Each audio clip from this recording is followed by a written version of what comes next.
take up a little bit of time. You know, in the pastor's sermon today, he kind of reminded me of something. And I don't know how many of you remember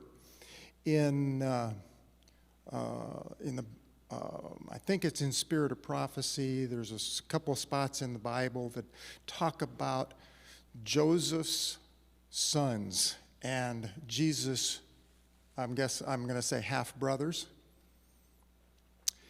And most of you that have been around here for a while know that I kind of like to think about some of the obscure little facts and pieces and parts when we start telling Bible stories.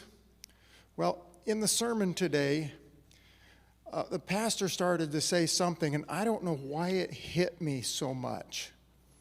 But he went through Mary and all of the support that she had from John, and hit me somehow, we don't know anything about Mary's parents. So, my thought is that between now and next year for Candlelight, I'd like you to kind of come up with some scenario in your own mind of how Jesus' earthly grandparents might have been involved in his life. It just, you know, like I said, you know, Mary was what? People have had her anywhere from 14 to 18 years old, so she wasn't that old. She had to have some parents there. And yet, you know, when found out she was pregnant, basically they sent her off to Elizabeth's house.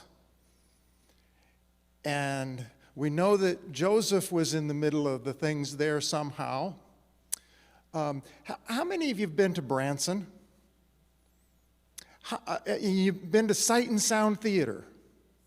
Okay, so at the Sight and Sound Theater, if you haven't seen the Christmas story at Sight and Sound, one of the things that hit me that they use in there is they have Mary being this unmarried pregnant lady, and the town people are ready to stone her because that's the way the Jewish nation thought back in those days. So, you know, Mary's parents might have been very, very instrumental in her life in